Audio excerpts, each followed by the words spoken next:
On Friday. A mix of clouds and sunshine, windy and almost hot, and a couple of showers around. The high on Friday, 82 degrees. 85 is the record from 1950, so we're at least going to try to make a run at that, but we should stay below record levels. Showers and scattered thunderstorms around for the weekend and cooler with temperatures in the 60s. A lot going on. I'm meteorologist Dave Murray for the Voice of St. Louis, KMOX. Right now in St. Peters, it's 72 degrees, 71 in Florissant, and downtown at the Arch, it's 72. I'm Maria Kina, KMOX News. From KMOX Sports. Okay, boys, here we go. Welcome to the Graybar Sports Open Line. Low spin swings, and he hits a drive. He hits a slammer. Graybar, your distributor for electrical and datacom needs. Here we go. Now, Matt Pauley on America's Sports Voice, KMOX. All right, man, let's get going here. Here we go. Let's go. On a Tuesday, we welcome you in. It is time for a Graybar Sports Open Line right here on KMOX. My name is Matt Pauley, and we got a lot going on tonight's edition of the program. In about 10 minutes, Lynn Worthy is going to join us. We will talk all things baseball and Cardinals with him. Tamar Scher will join us from Channel 4 later on this hour. Luke Korak next hour. Our own Sean Malone will do our weekly fantasy football segment with him. So we've got a lot coming up. This evening, Game 7 of the NLCS, as we are going to see the Philadelphia Phillies and the Arizona Diamondbacks match up against each other. The winner will go on to match up against the Texas Rangers. The Rangers yesterday with the win against the Astros, and they get to the World Series. Adolis Garcia is just incredible in what he's doing right now. 14 RBIs in the ALCS. The most in a single postseason series.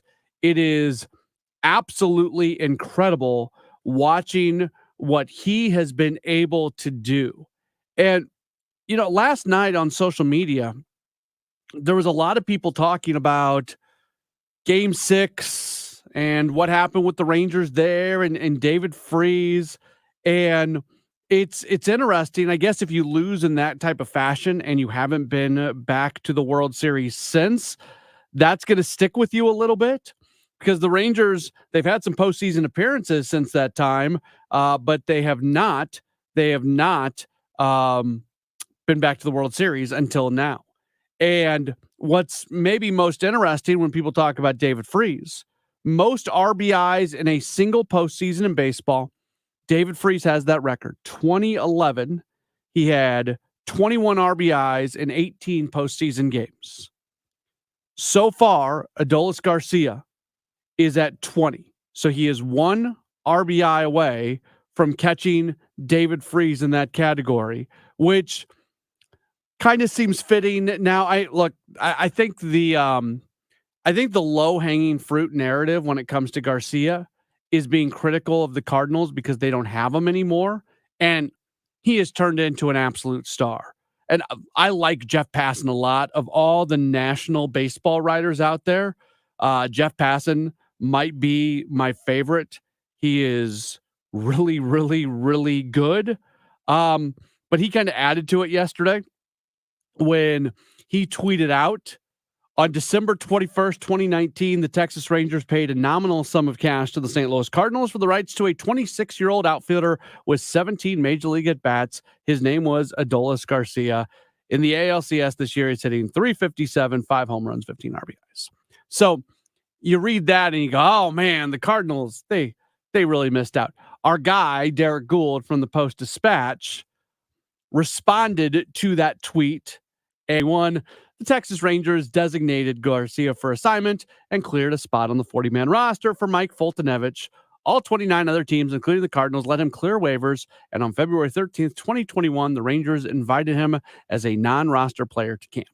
So the point being is, it is fantastic to see what Garcia is doing just from a personal standpoint, because I'm the kind of person that enjoys seeing people have success.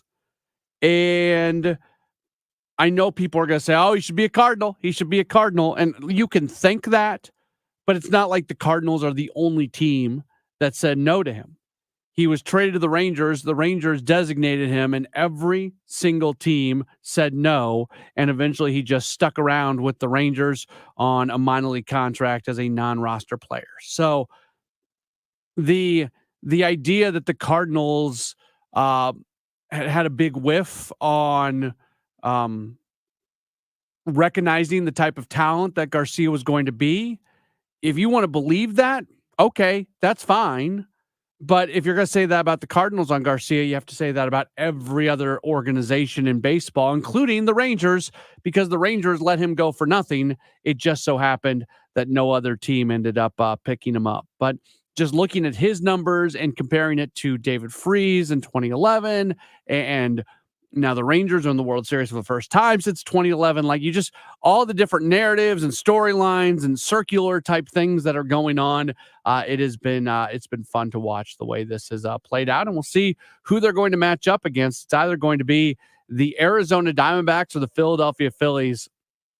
Game 7s they're a crapshoot, man. It's not a 50-50 shot because the Phillies are a better team than the Diamondbacks. So the better team has the better chance to win. But we know in baseball that any team can win any given game. And what you do is you give the Diamondbacks credit for forcing a Game 7. And now, while it's not a 50-50 proposition tonight, it's not that far off of 50-50. And we'll keep you informed on this game as it goes along through the evening. We're still about 45 minutes away from the Diamondbacks and Phillies. This pitching matchup, it's not the sexy pitching matchup when you think about Diamondbacks and Phillies. It's not Nola, it's not Wheeler, it's not Kelly. Like, it's not their top guys, but it's guys who have been really good this year in the postseason. Really good in the postseason. Ranger Suarez is going to go for the Phillies, 1-0, 0.64 ERA. And then you got Brandon Pfaadt going to go for the Diamondbacks. He's been pretty darn good this year in the postseason, whereas a 2.13 ERA. And you look at what he did his last time out against the Phillies. He went 5 2/3 scoreless innings, 2 hits, 9 strikeouts, no walks. If he can find a way to recreate that performance tonight, maybe, just maybe, the Diamondbacks pull off the upset and they get themselves into the World Series. I'm sure baseball, like Major League Baseball, is very much rooting for the Phillies to win tonight because Phillies Rangers is more compelling than Diamondbacks Rangers. But the Diamondbacks have done what they needed to do to get in this situation. They are in a Game 7 of an NLCS, and if they win tonight, they are headed to the World Series. We'll talk about that. We'll talk about the Cardinals with Lynn Worthy from the Post-Dispatch and STL Today. He joins us in just a moment.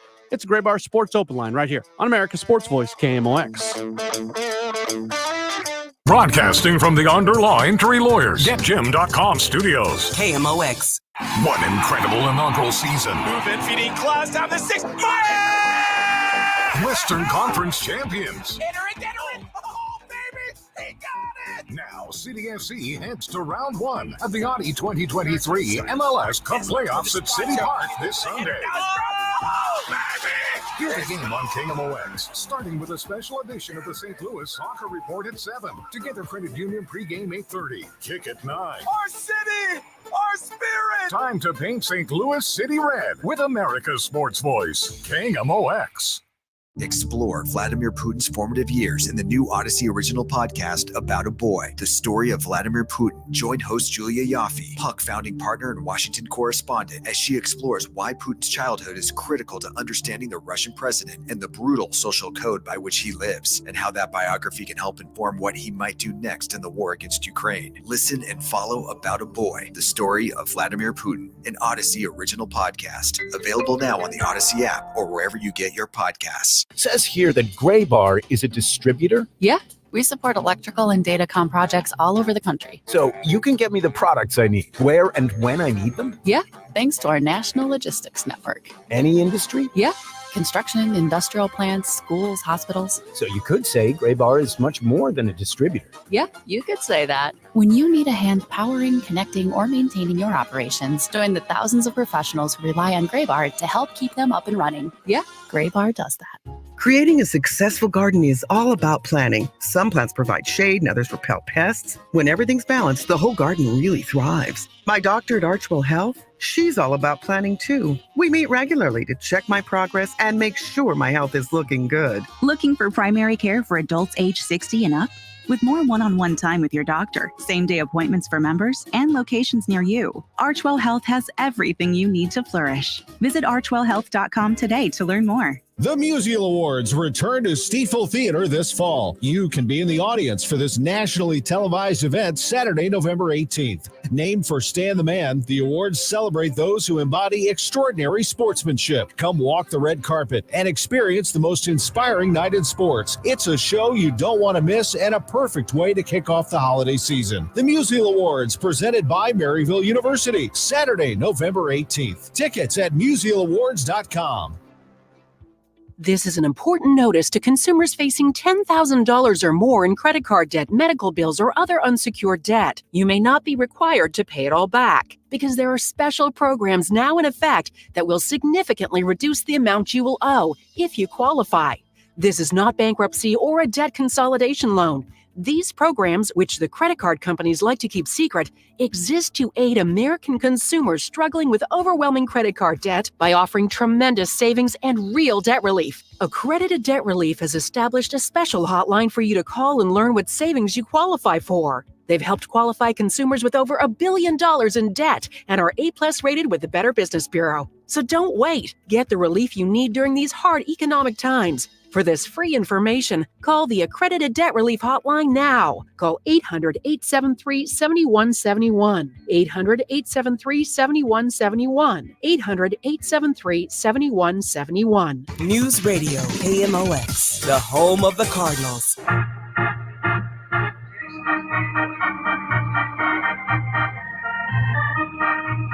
A Great Bar Sports Open Line continues here on KMOX. We take you till 8 o'clock this evening. Once they get going, we'll keep you updated on NLCS Game 7 tonight. Of course, we got to get through the World Series, get a week past the World Series, then free agency opens up, and it's going to be a very interesting offseason for the Cardinals. To talk about that and more, we're very happy to welcome on to the program. Covers the Cardinals for the Post-Dispatch and STL today. He is Lynn Worthy. You follow him on Twitter at LWorthySports. Lynn, always good to talk to you as we go to the Quiver River Electric Guest Line. How are you? I'm doing good. Thanks for having me, Matt. You wrote recently kind of breaking down the process of the decisions that the Cardinals have coming up and how the final month plus of the season can kind of help shape those decisions and how the team had the opportunity to play a lot of young players late in the season. Feels like Richie Palacios was somebody who maybe impressed the club a bit with his opportunity. But beyond that, did you feel like anybody else really took advantage of those late season opportunities? Well, I think it's one of those things where some of the starting pitchers, whether that's Zach Thompson, Drew Rom, Dakota Hudson, at least if I don't know that they, sort of locked up any sort of a spot, but maybe if nothing else, put themselves in position as depth pieces, looking at that starting rotation, particularly Thompson, because, when beginning of the season, started in the bullpen, went down to the minors.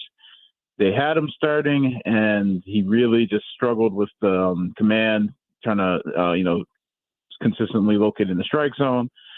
When he came back up late in the season, it looked like he was going to be there in the bullpen. That's what he said. That's what they had said. And then as things unfolded, he ended up making starts down the stretch and looking pretty solid, even though he knew he was going to probably add some things this offseason. So I think he probably raised his stock in their eyes in terms of a depth piece as far as a starting pitcher. And then aside from that, I think it was also just getting some guys experience as well. Whether that's a Mason Wynn, I think they would have gotten more time. It had not been for injury for a guy like Alec Burleson.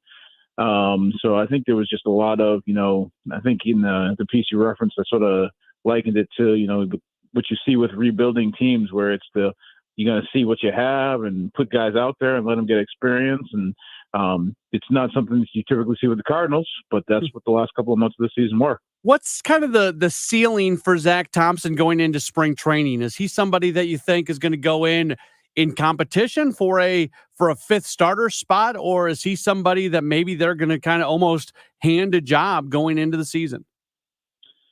I don't think they hand him the job. I think regardless, I feel like that's going to be a competition. I think because if you're the Cardinals, you got to say if he's in competition for a spot, then that means you're at a pretty good point depth-wise. If he's handed the spot, that means this offseason you probably didn't add as much as you had planned on adding or something went wrong somewhere. But if he's in competition or if he's one of those guys that maybe you feel good about, but because of, the number of starters you already have, he's in AAA and he's the depth piece when something happens that, eventually or inevitably always happens during the course of the season. If he's that guy that comes up, then you probably feel like you're in a good spot. But if you're penciling him in from day one, when you already know right now you have 2 starters coming back, then that means you probably did not get done what you had hoped to get done this offseason. It is a St. Louis tradition. We take things that John Mozeliak says and we just repeat them over and over and over again. And the thing that we keep repeating right now is his pitching, and him talking about potentially bringing in 3 starters. Do you think that's still the plan? Do you think that this is going to be an offseason where 3 starters from outside the organization come in? I think that should be the aim. I mean, I feel like that's what they had said. I think it was the very last day of the season where I think maybe in the Bally Sports interview where it seemed like maybe he almost hedged a little bit on that. But I still feel like that's what the aim is going to be. If anything, I feel like that hedge was just because to sign 3 guys in the offseason is still a pretty big task. And when we talk about free agency, there's no guarantees in that. So there's, even if you have the guys that you want to go after, even if you feel like, you make a good offer, there's no guarantee that, somebody else won't just outbid you, that the guy might not want to come, that, there might be something else going on. You just don't, there's no guarantees there. So I feel like bringing in 3 might just be a big task. And maybe that's what the hedge was, but I feel like that's what they need to be, where they need to be. And it's also, even going down to that last day, when we asked Oliver Marmol, that was what he just kept repeating. Well, that's what's needed. He said, well, you think you're going to be able to pull that off? You feel like that's going to be too tall a task. And he just repeated, that's what's needed. So I think that's going to be the aim. And I'm sure we will all be watching very closely to see if that's what actually ends up happening. Yeah, I talked to Derek Gould about this the last time we had him on the program. In many ways, they have put themselves in a corner by saying all these things where they have set expectations very high for this offseason. Yeah, and I think, the other thing is, when you say 3 starters, there's also the possibility, if they're able to acquire, 2, and then the third guy is somebody that can take a flyer on, they could still always say, well, we brought him in to compete for that spot. That's still a third guy. So, to say that they're going to bring in 3, top line free agents, I don't think that's necessarily realistic. I think Cardinals fans would definitely be all welcoming that, but I don't know that you're going to sit there and say, well, yeah, just look at the top of the free agent class and 1, 2, 3. Okay, that's what they're going to bring in. I don't think that's realistic, but I think if they bring in 2 and then there's a third person that, whether that's a trade, because I think that may be a big avenue for them, especially when you talk about bringing in 3 people, is to maybe it's a little bit easier, like I say, because there's no guarantee of free agency. If one of those comes through a trade, maybe that makes it a little bit easier to get that third person. But if that doesn't happen, or if you only get 1 free agent and 1 trade, if there's somebody who's a flyer, a guy who's, maybe an older guy who's, you're taking a little bit of a roll the dice on, or if there's, somebody that, you're bringing back on I don't even know if it would be somebody who'd be on a minor league contract and turns into a starter, but, somebody who's not necessarily a brand name that you're bringing in to compete, then maybe that's the third guy.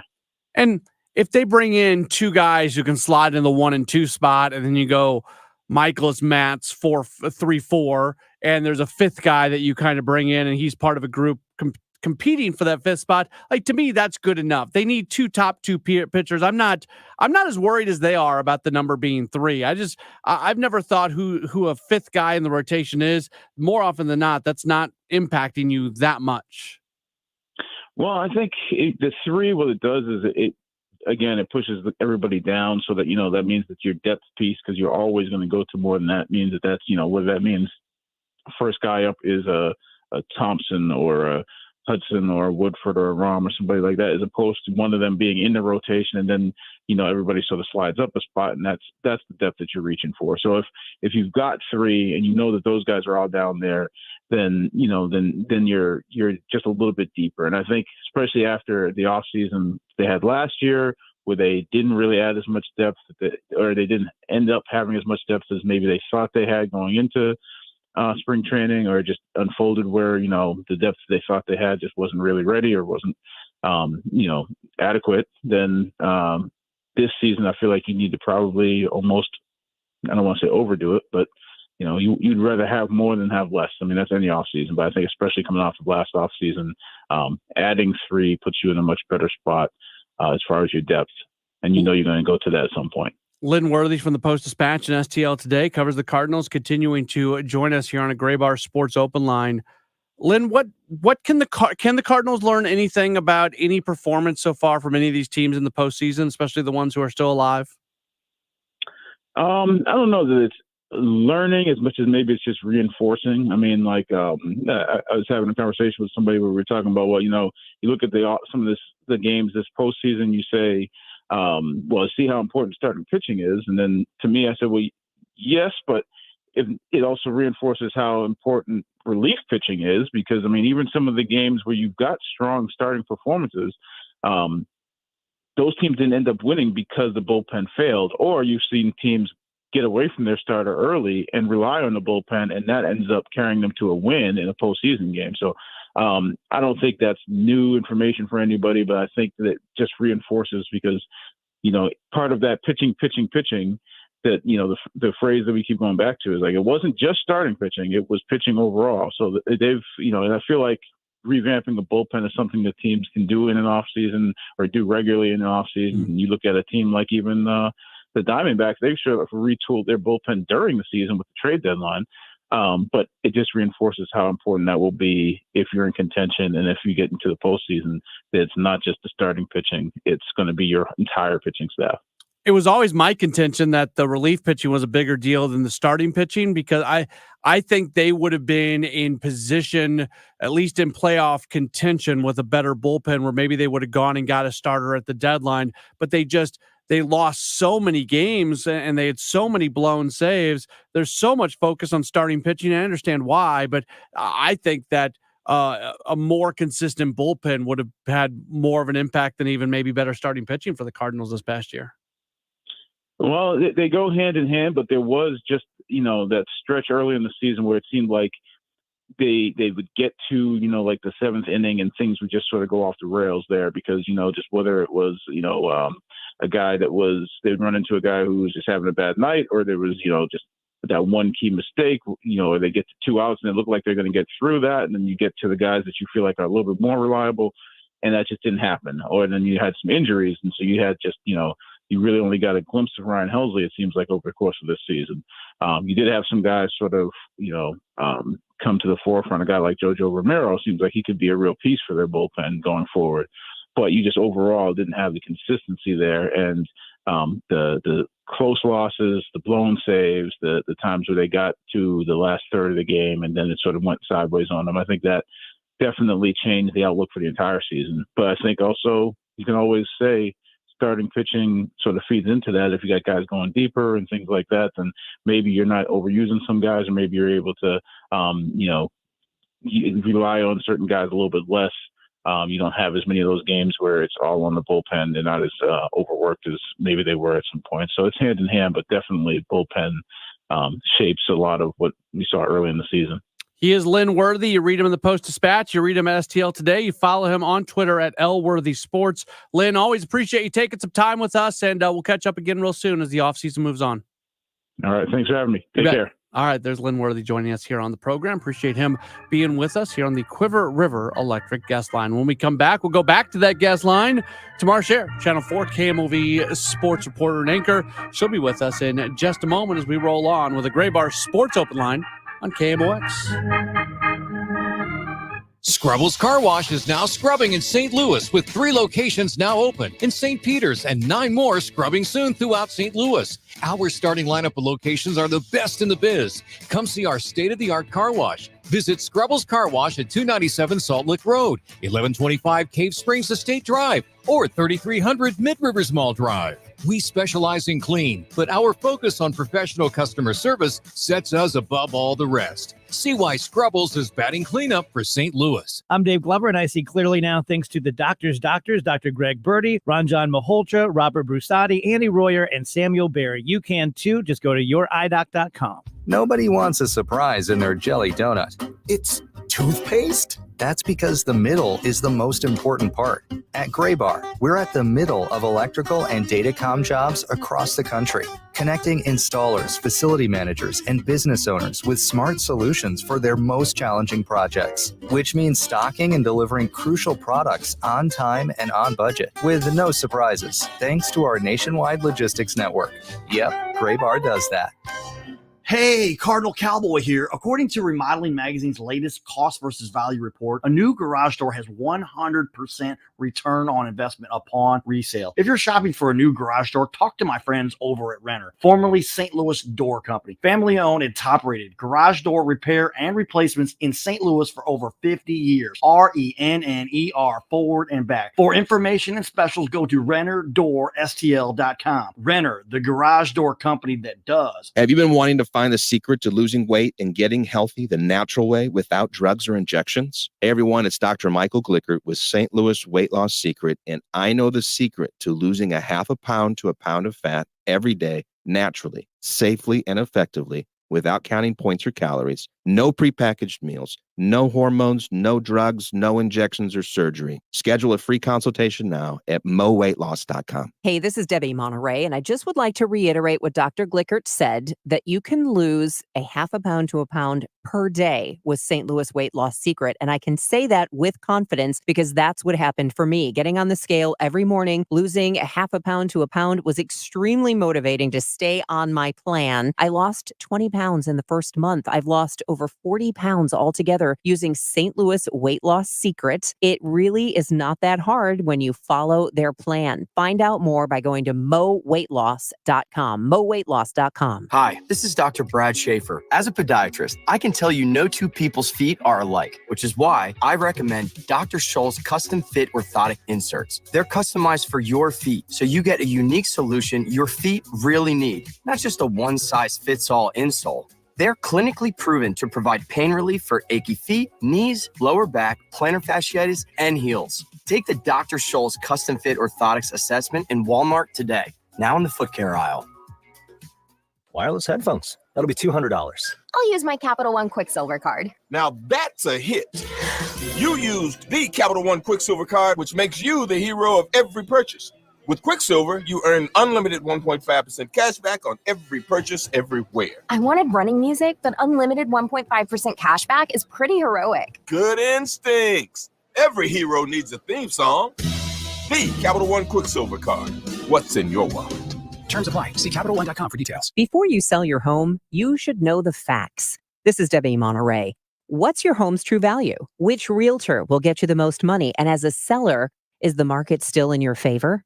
I recently spent some time with Gloria Liu with Your Home Sold Guaranteed Realty, and here's what she told me. The market is still in the seller's favor. However, these next few months before the holidays represent the last prime time to sell your home. Gloria said everyone knows you can't time the real estate market, but you can sell your home in the months that are statistically the most profitable months to sell real estate. For the past 20 years, Gloria Liu has been successfully selling homes in our area.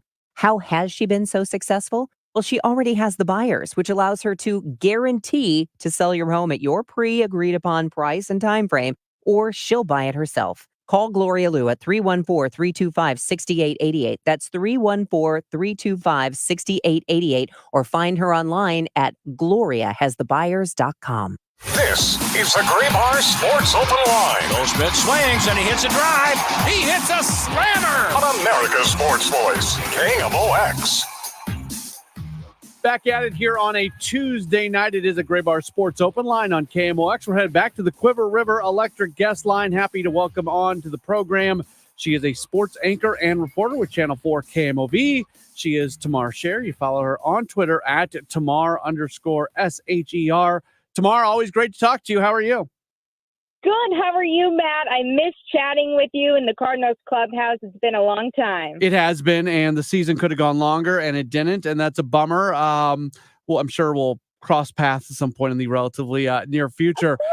You're obviously all over the place, and we got a bunch of stuff to get to. Let's start with the Blues, because they had a nice first few games, then they really struggled against the Coyotes. They come back with a really nice performance against the Penguins, and now they go for a long road trip. I'm of the belief that I know nothing about this team, and it's going to take a really long time to really understand who they actually are. Where are you at on this version of the Blues?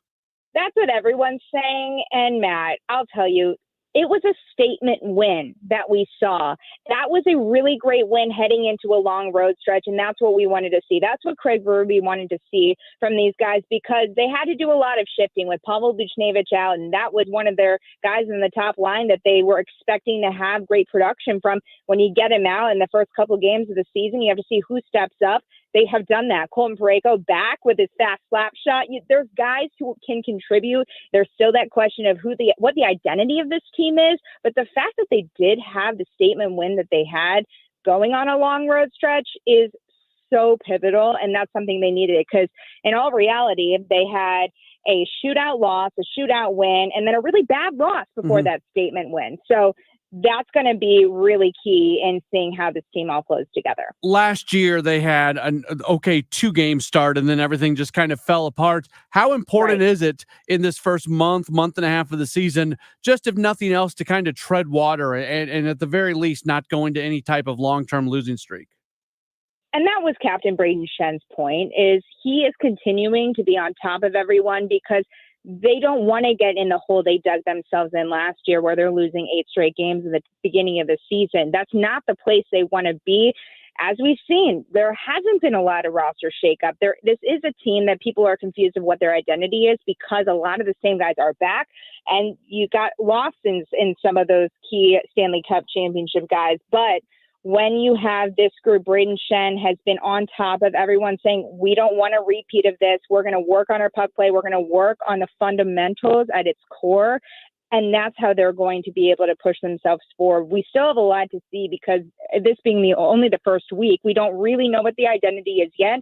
But we know that after a loss like they had on Thursday night, to come back on Saturday, have a statement when they had, that's what sets the tone, and hopefully they can use that moving forward. Don't repeat last year. City SC doesn't know their opponent yet for their best of 3 playoff series that will begin Sunday night at City Park. It'll either be Sporting KC or San Jose. Those two teams match up tomorrow.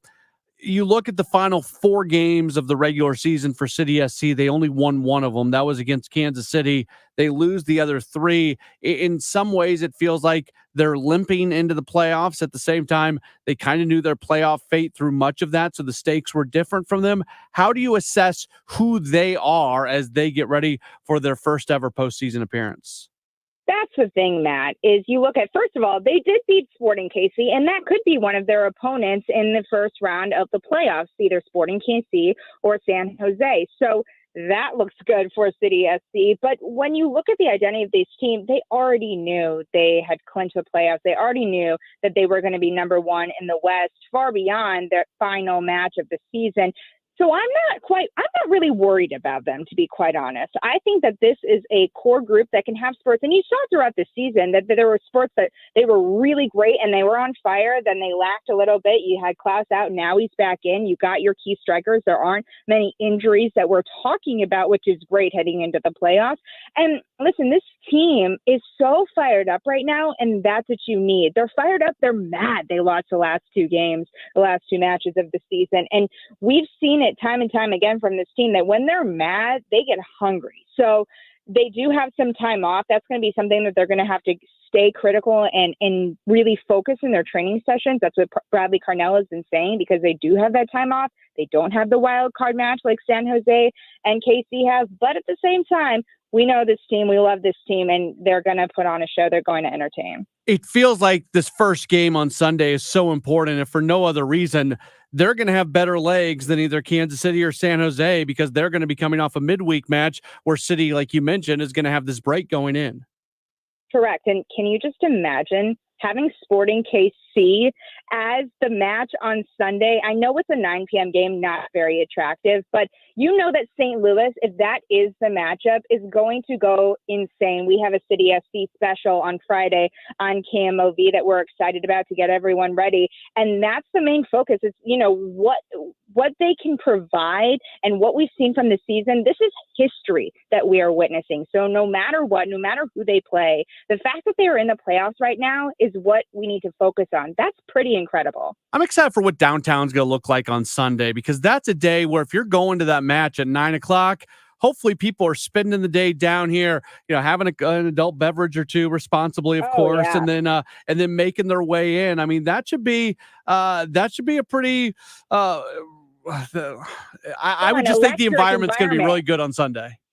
Oh yeah, 100%. I think there's going to be a lot of red. This is the thing that City SC has done so well. They entertain. Yeah. So yes, they have one match a week. Not everyone is at home, but they have block parties and they have different things every single week that I feel like us media are covering, that we can showcase who these people are, who these players are, to get to know them. And then also just enjoy yourself, have fun. We saw the concert and the launch party that they had the Sunday after. So there's so much excitement around this team, which is why the fact that they have 2 matches quite possibly in round 1 at City Park. They have the first one, they go on the road, then they possibly come back if they need that third game in their best of 3 round. To have it at City Park is such an advantage. They had 11 home match wins. That's insanity. That is something that we really haven't seen very often from expansion teams. So the fact that they can be at City Park for that first match of the playoffs is going to be pivotal. You mentioned it, and I got to know some of the players. We did our city caravans here at KMOX, and we're involved with them, and obviously we run the games. I've just been so impressed by how much the city players appreciate St. Louis, the fans, everything. I mean, I don't know if it was their plan to bring in just great character guys, but my goodness, they certainly did do that. 100%. I said it before on our air, but I go to training and everyone's coming up to me and shaking my hand and looking me in the eye. Can you, every media member, it's me, it's Tom Timmerman, whoever's there, we are always greeted with a smile. Bradley Carnell speaking to us saying, hey, how you doing? How was your weekend? I just went on the Worldwide Technology racetrack across the river because I wanted to be out and being on a go-kart and having fun. They are just stand-up guys and men, and just the whole system as a whole. I've loved working with them, and that's something that I can say wholeheartedly on this radio show, because they are true gentlemen and they have been through and through great people to work with, and they're just fun to watch. They love each other too. I was seeing Indy Vasslev jumping on Roman Berkey's back and just having fun with it, and that's what you want to see, is these guys do love each other even though they've only known each other for a year. Yeah, it's the camaraderie, the everything that they did early on to bring that team together. I think it absolutely did work, and it's been fun to watch what they have become, and we'll see what happens coming up on Sunday night and through the course of the series. Tamar, it's always great to talk to you. Like you said, I'll agree with you. I miss seeing you. Hopefully we'll see each other soon. But appreciate you taking some time. We encourage everybody to watch you, and you've got an entire sports department now. You got 3 folks now at Channel 4. Oh, yes. Me, Brian Kennedy, and Jacob Sersasimo. We are having a lot of fun over there. Matt, I love chatting with you. Thanks so much for having me on. Right, you bet. That's Tamar Sher joining us. We appreciate her taking a little bit of time with us. We'll take a break, come back into our final segment here in hour number 1. We'll talk Major League Baseball playoffs. Also, could Mike Schilt be interviewing, or not interviewing, could he be managing a Major League Baseball team next year? The possibility of that happening, well, it went up significantly today. I'll explain that. And well, look, who's going to win tonight? Phillies? Diamondbacks? Is there any way to have any idea what to expect out of tonight's Game 7? We'll get in all that coming up in just a moment. It's a Gray Bar Sports Open Line. My name is Matt Pauley. This is KMOX. Men suffering from ED or PE, you'll see instant results on your first visit at Paramount Men's Medical Center. For a limited time, your initial consultation and first treatment are totally free. You'll even get a gift that enhances your performance in the bedroom. Call now, 314-720-8081. You know the Midwest Money slogan, isn't cash in the bank better than scrap in the drawer? This is Johnny Rabbit. Midwest Money, the oldest coin shop in St. Louis. Buying, selling, and trading since 1971. Silver and gold, coins, sterling silver, flags, medals, daggers, and more. Not sure what you have? Bring your collectibles to someone you can trust. Midwest Money, at the corner of Hampton and Holly Hills. You'll be happy you did. Network administration for Equifax Inc. in St. Louis, Missouri, to provide the technical expertise needed to support day-to-day network operations. Requires bachelor's degree in information technology, computer science, or related field. Willing to accept foreign education equivalent, plus 5 years of experience as a network administrator, network engineer, or related occupation. Or alternatively, a master's degree in information technology, computer science, or related field. Willing to accept foreign education equivalent and 3 years of experience as a network administrator, network engineer, or related occupation. Email resume to jobs.opportunities@equifax.com. Reference position number 11414. Again, email resume to jobs.opportunities@equifax.com. Reference position number 11414. Network administration for Equifax Inc. in St. Louis, Missouri, to provide the technical expertise needed to support day-to-day operations. Email resume to jobs.opportunities@equifax.com. Reference position number 11414. Is your car still under warranty? No, not anymore. My mechanic just suggested an extended service plan from Ox Car Care. Ox Car Care? Yeah, Ox will cover repair bills if anything happens to the car. New brakes, transmission, AC, or engine problems. Plus, Ox Car Care offers free oil changes, tire rotation, and roadside assistance. Wait, you pay nothing on repairs? Ox gets it fixed, free oil changes, free tire rotation, and free roadside assistance? Yeah, you don't pay. Ox pays. Ox even has a 30-day money-back guarantee and is A+ rated on the BBB. They handle their claims from start to finish, unlike those other warranty companies. The last thing I need is an unexpected car repair bill. I'm calling Ox Car Care now. Call Ox Car Care for your free quote, 800-221-6319. Ask about senior and military discounts. Don't get stuck with a major car repair bill. Call Ox Car Care, 800-221-6319. 800-221-6319. Or go to oxcarcare.com. This is America's Sports Voice, KMOX.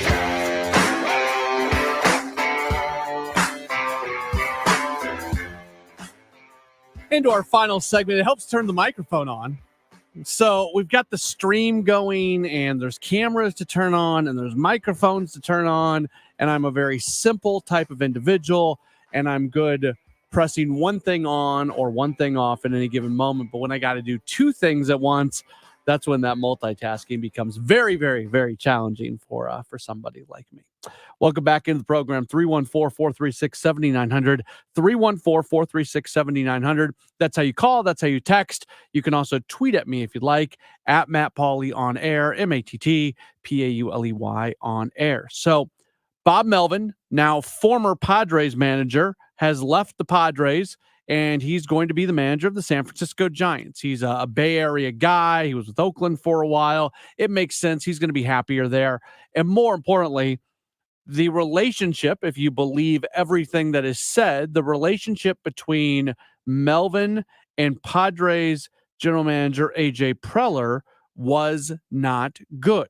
Now, at the end of the season, the Padres had some sort of media get-together, and each side tried to kind of squash that, say everything's good, that they're friends, that, you know, they have good conversations, that they talk all the time.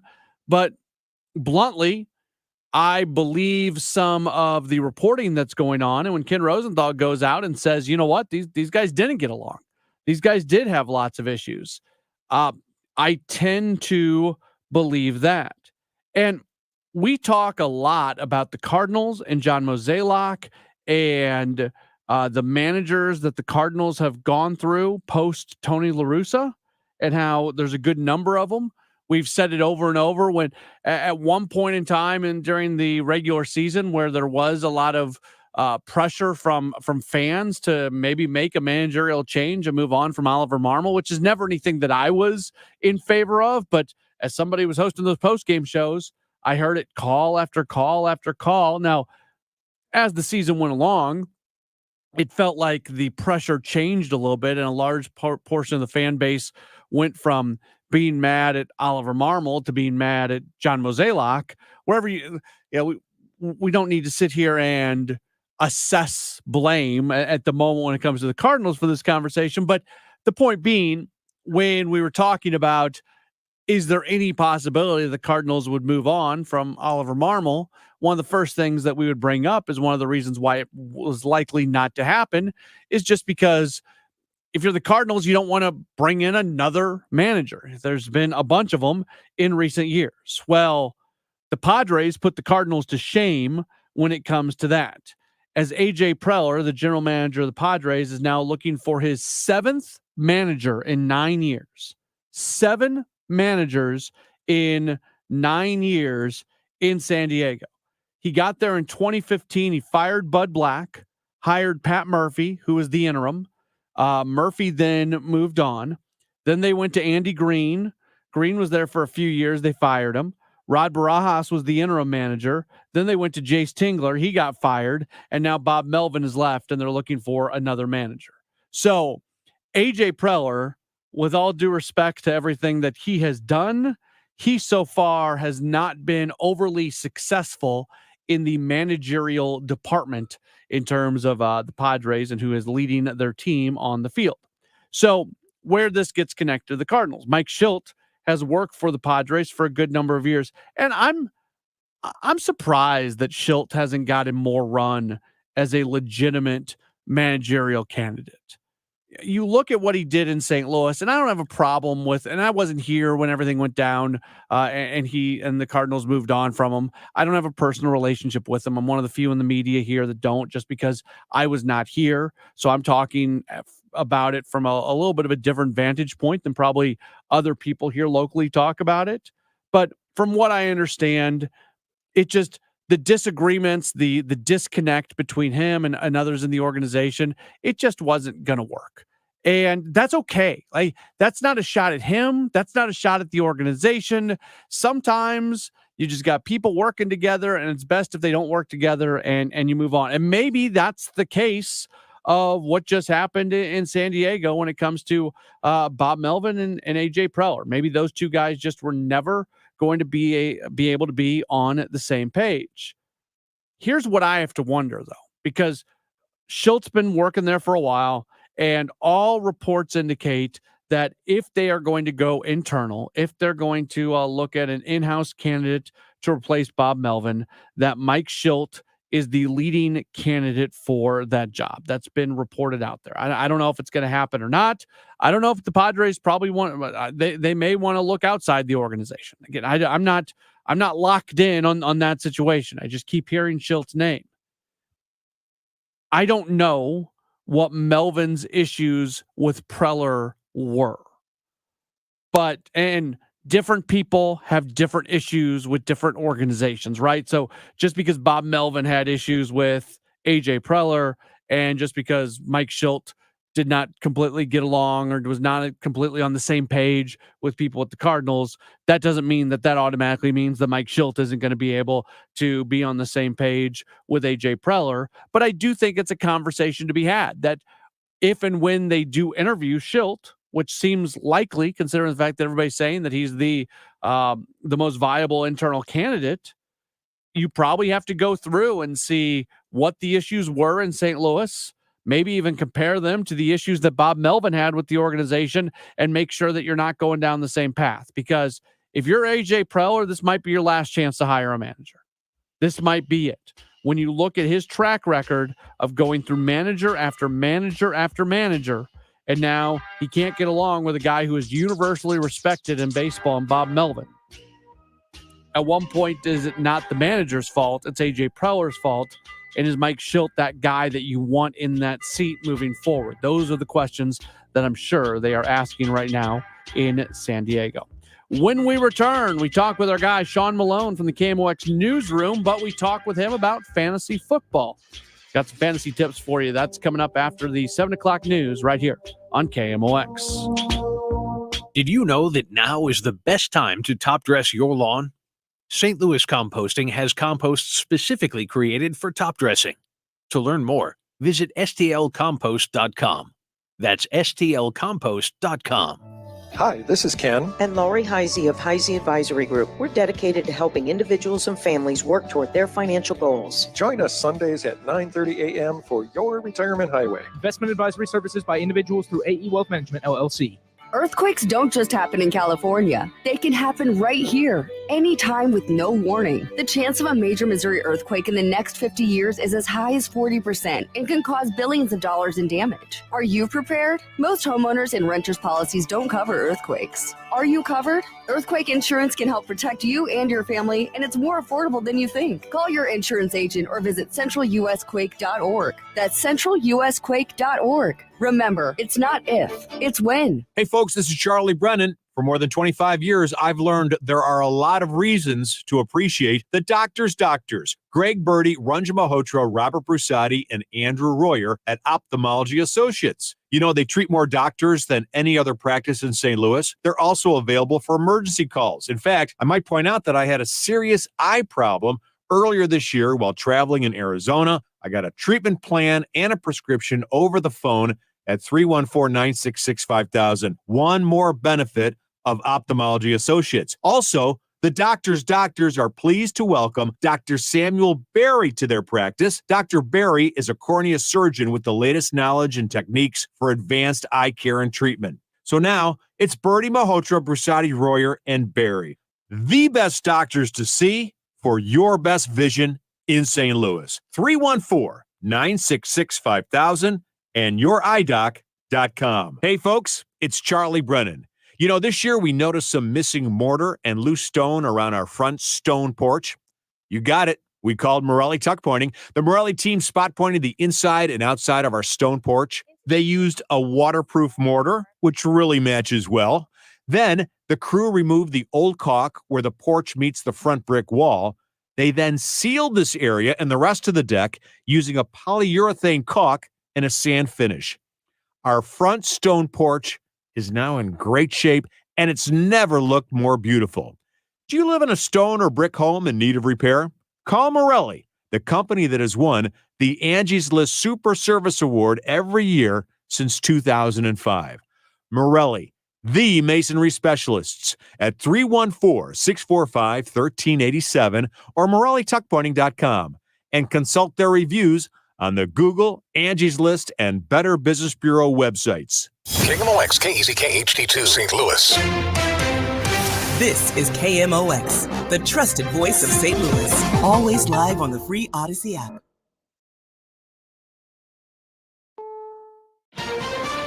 This is CBS News on the Hour, presented by Indeed.com.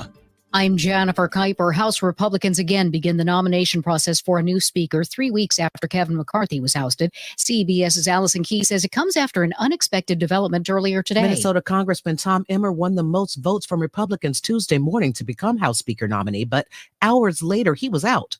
Former President Trump called Emmer a rhino, or Republican in name only, and Georgia Republican Marjorie Taylor Greene says a speaker should reflect the views of voters who back Trump. Republican voters largely support President Trump. Others say they couldn't support one of the most moderate members of the GOP conference. Allison Keyes, CBS News, Washington. Israeli troops are stationed along the border with Gaza ahead of an anticipated ground invasion. Israel has increased their airstrikes in Gaza, where the humanitarian crisis is getting worse. CBS's Charlie D'Agata in Tel Aviv. Some of the Israeli military's heaviest bombardment yet in Gaza. The IDF claiming more than 400 targets were struck over the past day, including anti-tank missile launchers and observation posts, pushing the death toll in Gaza to nearly 6,000, according to Hamas health officials. Michael Cohen testifies in former President Trump's civil fraud trial that he worked to boost Trump's asset values to whatever Trump wanted.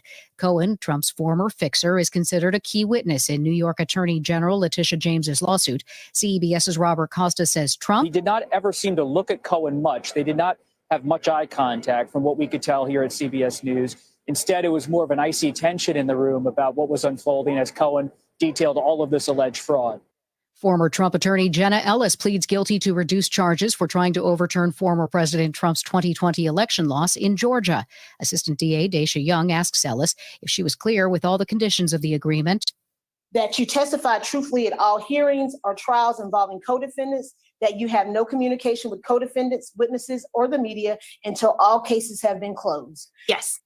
Ellis is the fourth Trump co-defendant to accept a plea deal. Joseph Emerson, the off-duty U.S. pilot accused of trying to shut down the engines of a Horizon plane mid-flight over the weekend, pleads not guilty to 83 counts of attempted murder. According to court documents, Emerson told police he was having a nervous breakdown, hadn't slept in 40 hours, was battling depression, and had consumed magic mushrooms 2 days earlier.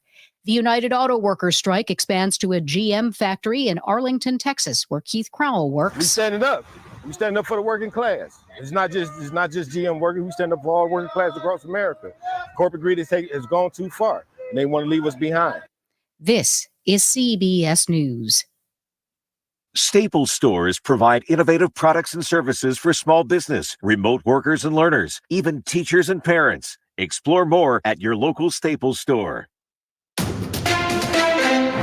Mid-America's most trusted source for news. KMOX.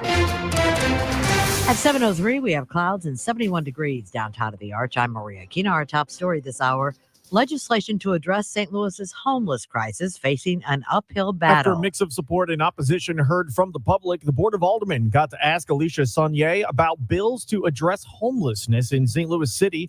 Alderman Michael Browning and Alderwoman Ann Schweitzer were both opposed to the Homeless Bill of Rights as they're currently written.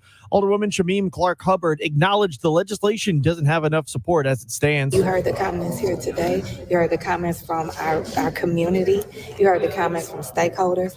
So, I think we could all answer that question. In a committee substitution introduced today, legislation to decriminalize public urination was struck from the Homeless Bill of Rights, but the bill will require more changes to garner support. Sean Malone, KMOX News. Approval was along party lines, but the St. Louis County Council approved gun legislation prohibiting teenagers under 17 from openly carrying weapons. If you choose to keep moving on this, we will get sued. I'm sure we will. Councilman Harder's right. And if this legislation gets one gun out of the hands of one child who's walking around flinging a gun downtown, you know what? Then I'm happy with that. We have kicked this can down the road for years and years. The one abstention vote came from Republican Councilman Dennis Hancock. St. Louis police are investigating two separate shootings that happened within 10 minutes of each other this afternoon. An adult man shot in the 4900 block of Euclid Terrace. Then at Shreve and Anderson, another adult man was shot in the face. He was not conscious but was breathing.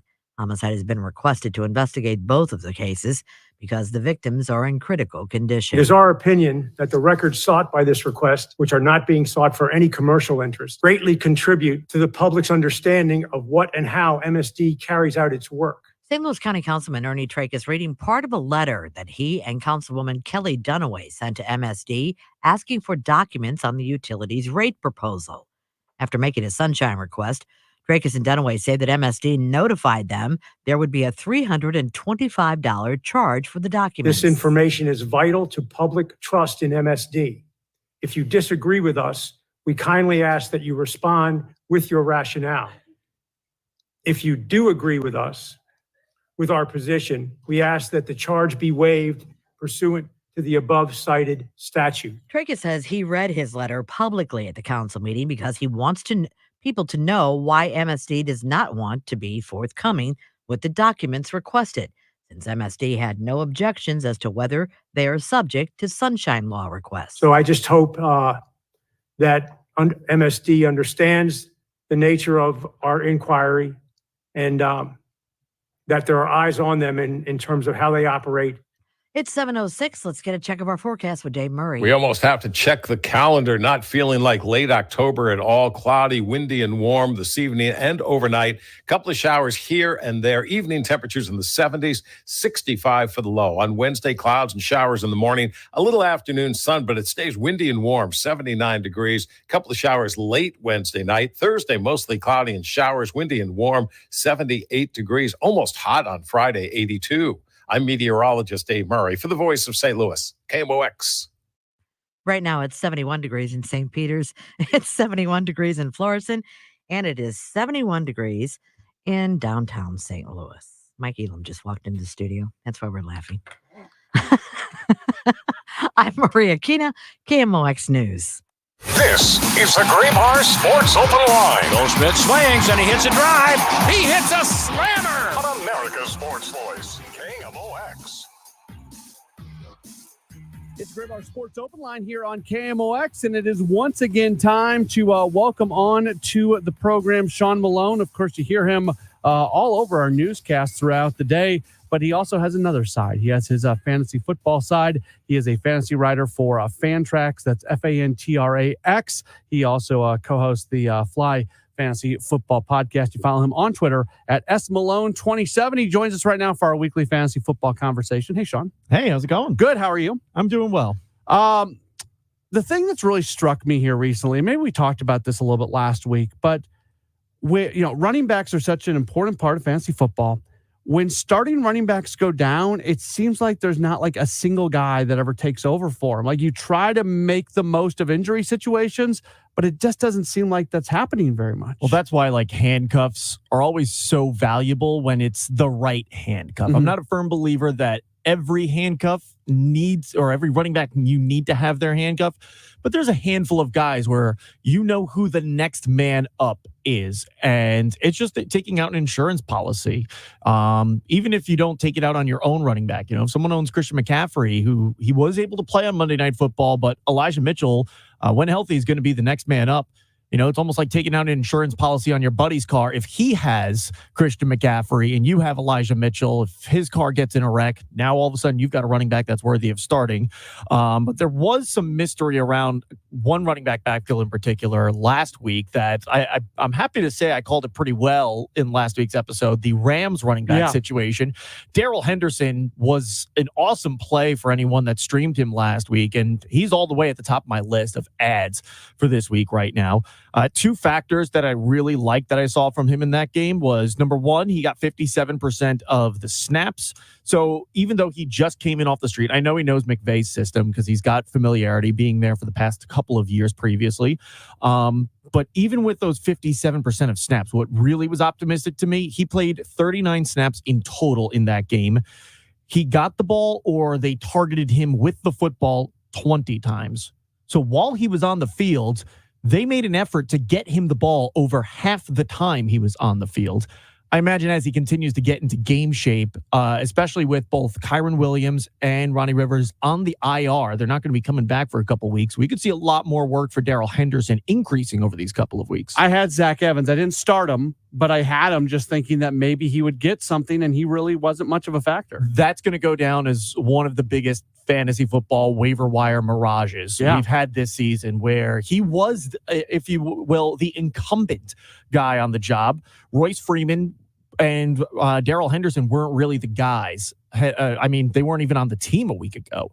But the comment that really stood out to me from McVay that kind of tipped me off of, okay, Henderson is going to probably be the guy this week, is some reporter asked Sean McVay about Evans and Henderson, and he just went on raving about how smart Henderson is and how quick he is to pick things up. And I'm not even sure, I'd have to go back and listen to the comments again if he even mentioned Zach Evans at all. So that's one of those little anecdotes that you got, if you see it in the middle of the week, sometimes there's smoke or there's fire behind the smoke. That was the instance where there was the smoke of those comments, and the fire came on Sunday when Darrell Henderson got the ball quite a bit and Zach Evans didn't see the field once. With the Atlanta Falcons, Bijan Robinson owners were really hurt. He barely played, and now the NFL is actually going to look into the Falcons because clearly he was dealing with something. He wasn't on the injury report. He wasn't listed as having an illness. And, we talk about injury reports and the impact on gambling, but it has just as much of an impact on fantasy football. Yeah, and that's the gambling aspect is a big reason why that injury report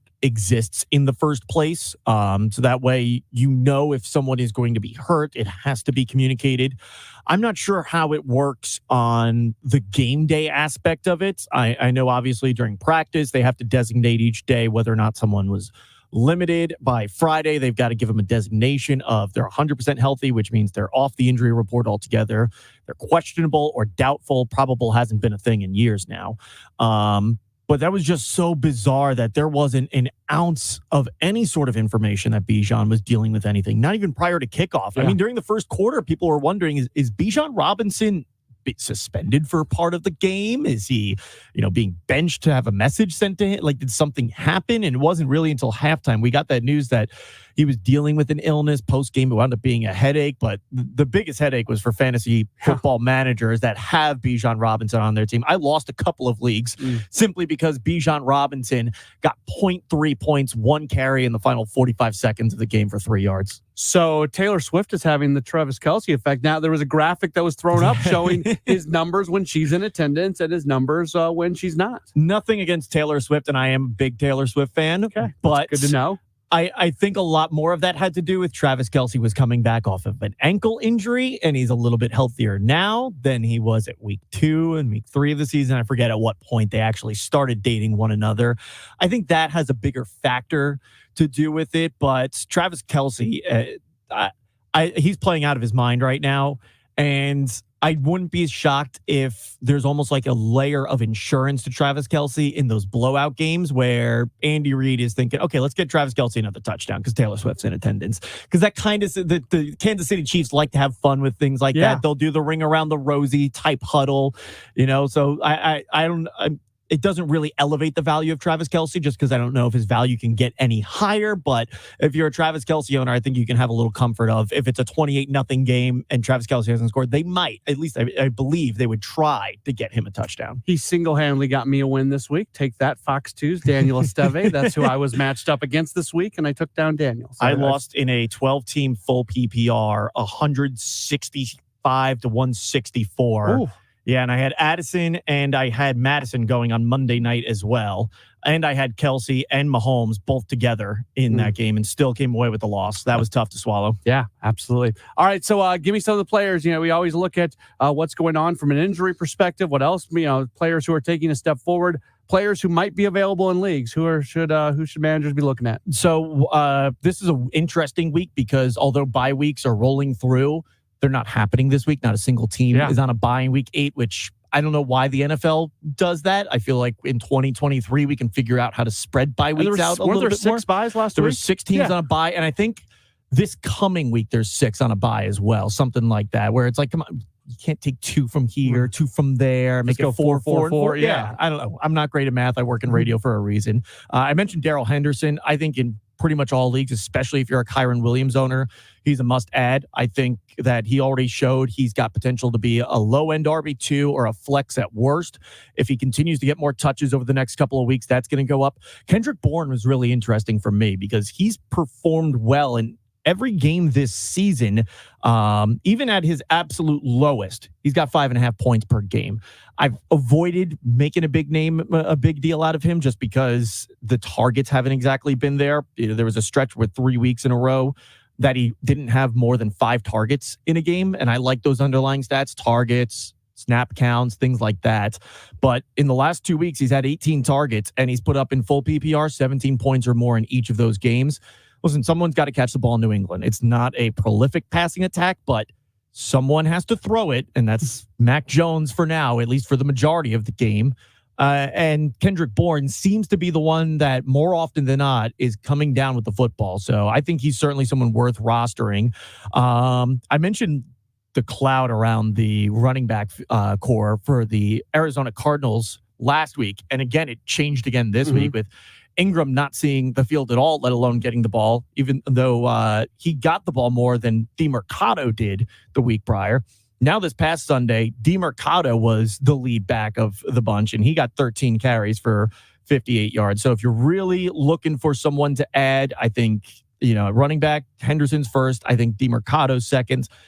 And kind of like I mentioned with McVay, keeping an eye out for comments that are made. I wouldn't add him yet, but just a name to keep an eye on over the next couple of days, Leonard Fournette. A lot of reporters have been talking about whether or not teams are bringing him in for a workout. The Buffalo Bills almost brought him in for a workout last week. I feel like the Bills offense still needs just one more playmaker on it, especially with the struggles they've had over the last couple of weeks offensively. Maybe they give a second thought to bringing in Leonard Fournette. Maybe someone else does, but that could be one of those midseason ads where it's not going to pay off immediately, but 2, 3, 4 weeks down the road, he could start getting to a point where, depending on the matchup, you put him in your flex spot. He is Sean Malone. You hear him during KMOX newscast. He's a reporter, but he also does a lot with fantasy football. Again, you read him, fantraxhq.com. That's fantraxhq.com. And the podcast. What's going on there? Yeah, the Fly Fantasy Football Podcast. Colin McTamaney and myself. I usually handle the waiver wire weekly pod, so I'll have a lot more names in that pod this week. And Colin, or sometimes Colin and myself, will break down all the games coming up that week as well. So definitely keep an eye out for that, and you can subscribe where all podcasts are found, including the Odyssey app. At SMalone27 on Twitter. Sean, thanks for your time. Thank you. Sean Malone joining us here on the program, and we appreciate him taking a few moments with us talking all things fantasy football. As we always enjoy these Tuesday conversations to give you an idea of who you should be looking at on the waiver wire. When we return, we're going to do a lot of Blues hockey for about the next half hour or so. Luke Korak will join us, and then later on this hour, we'll hear a little bit from Craig Berube as the Blues are getting set to be in action this evening. They match up against Winnipeg. That game is scheduled to get started in about a half hour as we roll on with the Gray Bar Sports Open Line on KMOX. If you need a new garage door, this could be your lucky day. Entries are now open for the $5,000 sweepstakes at Overhead Door Company of St. Louis. The winner will be chosen at random to receive $5,000 towards new garage doors, openers, or front entry doors of their choice. Deadline to enter is the end of the month to win the $5,000 sweepstakes with Overhead Door Company of St. Louis. Enter now at overheaddoorstlouis.com. You can't win if you don't enter at overheaddoorstlouis.com.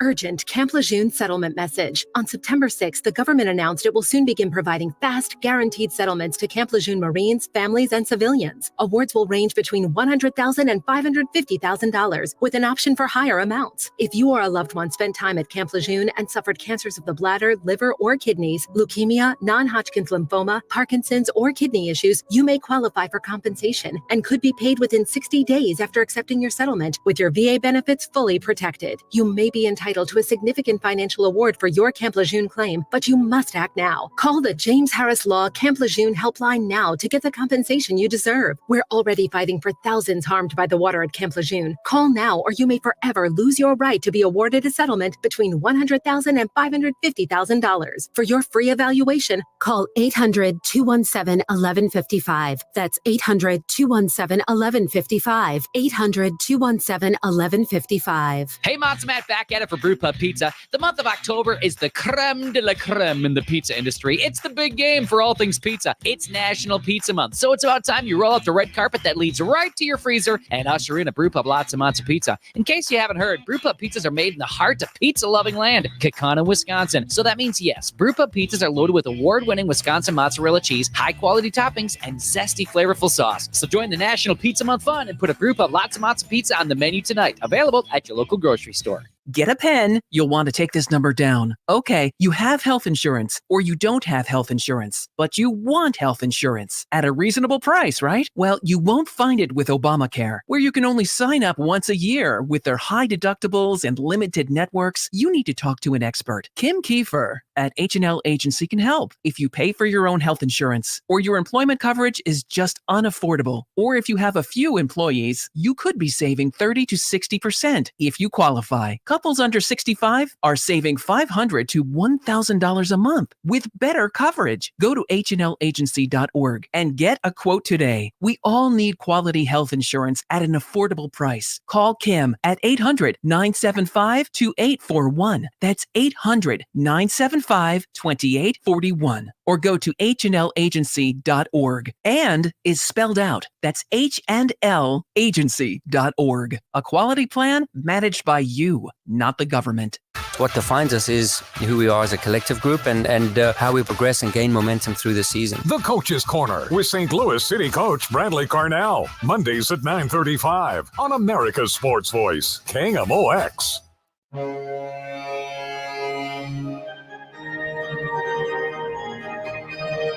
The Gray Bar Sports Open Line rolls on here on a Tuesday night. The Blues, they are opening up a 4-game road trip. They'll play 3 games north of the border Winnipeg, Calgary, Vancouver, and then they'll match up against Colorado before eventually returning home on Friday, November 3rd, when they match up against New Jersey. We're very happy to welcome on to the program via the Quiver River Electric guest line. Covers the Blues for NHL.com and also the Hockey News. You follow him on Twitter at LKorak10. It's our good friend Lou Korak. Hey, Lou, how are you? I'm good, Matt. What's going on? Not a whole lot. Blues in action tonight. It is sounding likely that Pavel Buchnevich is going to be back in the lineup this evening. If indeed that does happen, are you at all surprised? I mean, it seems like when that, I don't know, just based off kind of the news of yesterday or maybe the day before, it felt like he was maybe one more game away, but he might play tonight.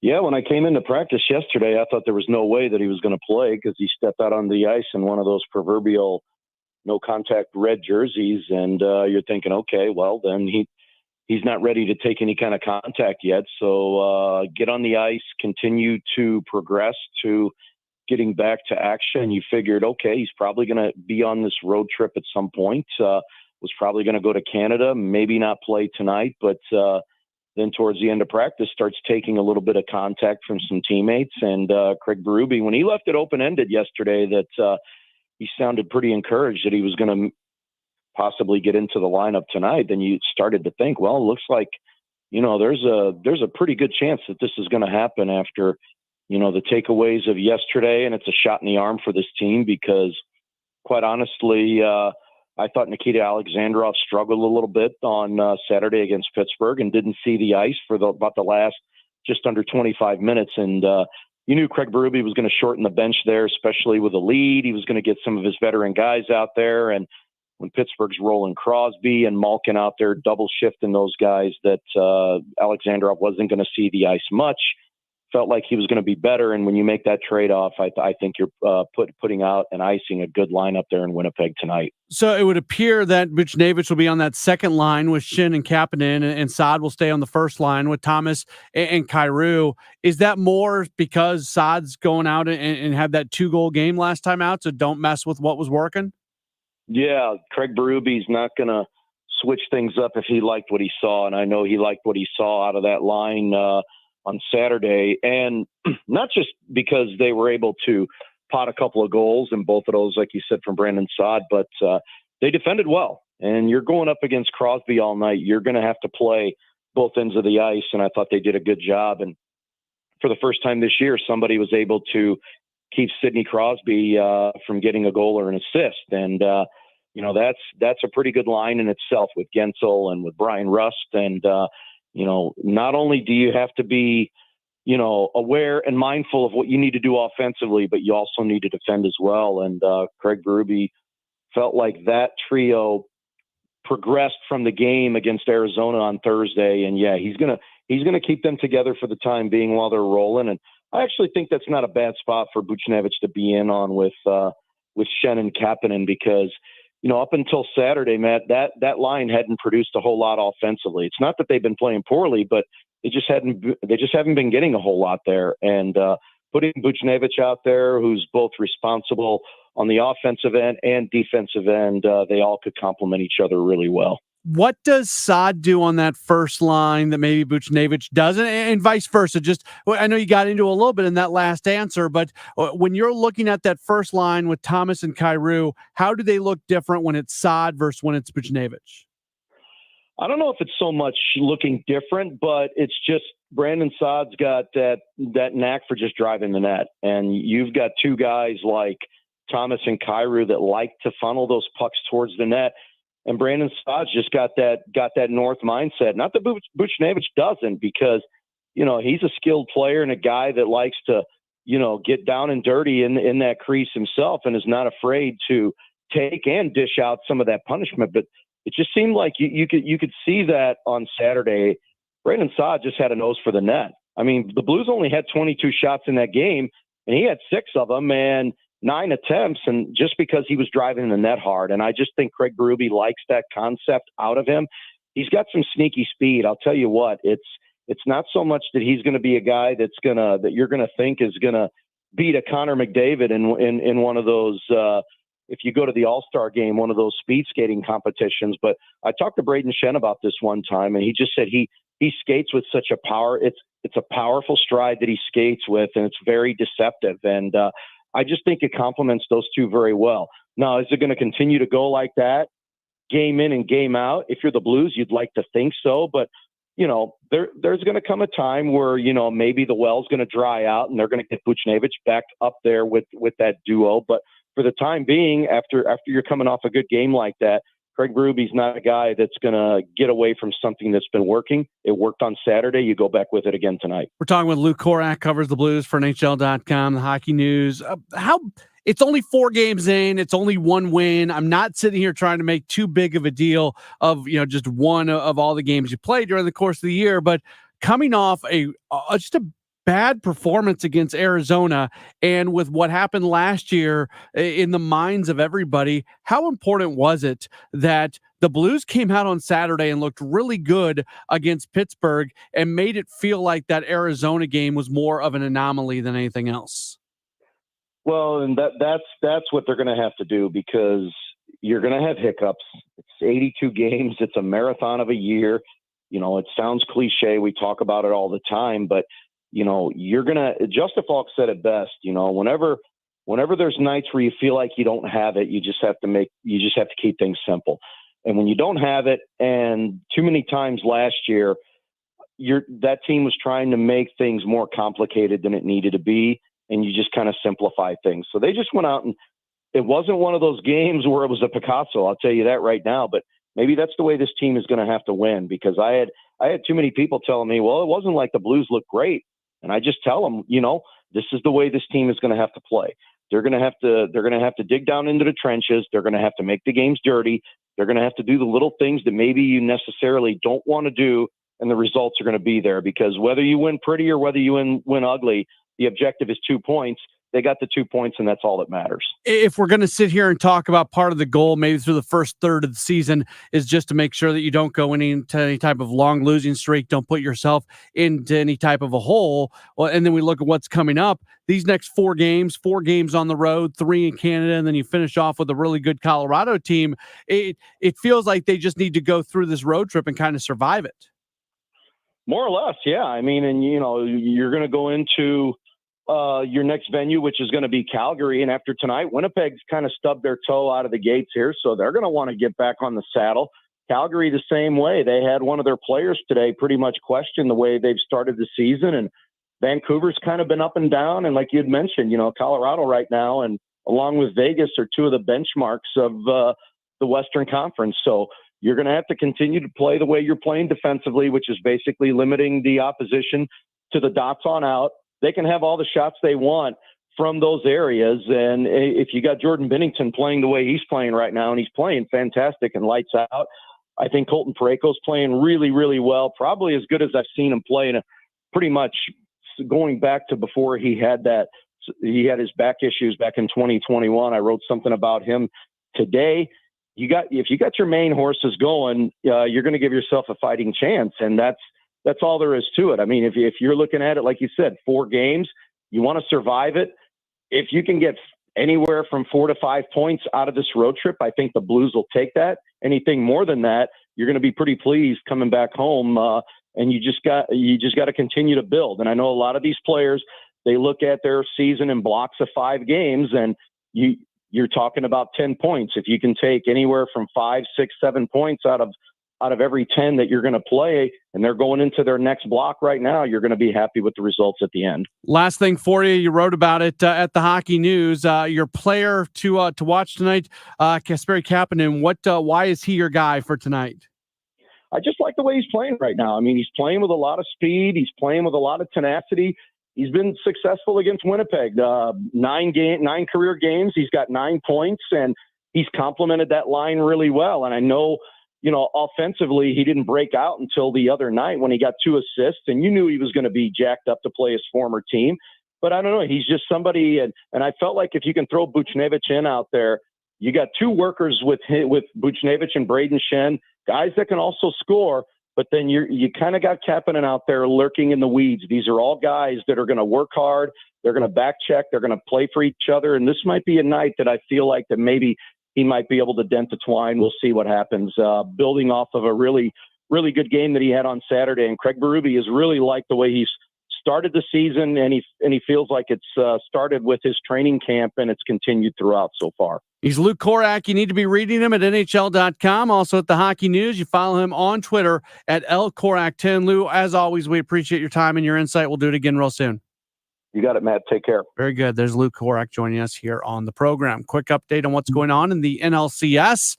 The Diamondbacks lead the Phillies by a 1-0 score. The game in the second. Winner heads to the World Series to take on the Texas Rangers.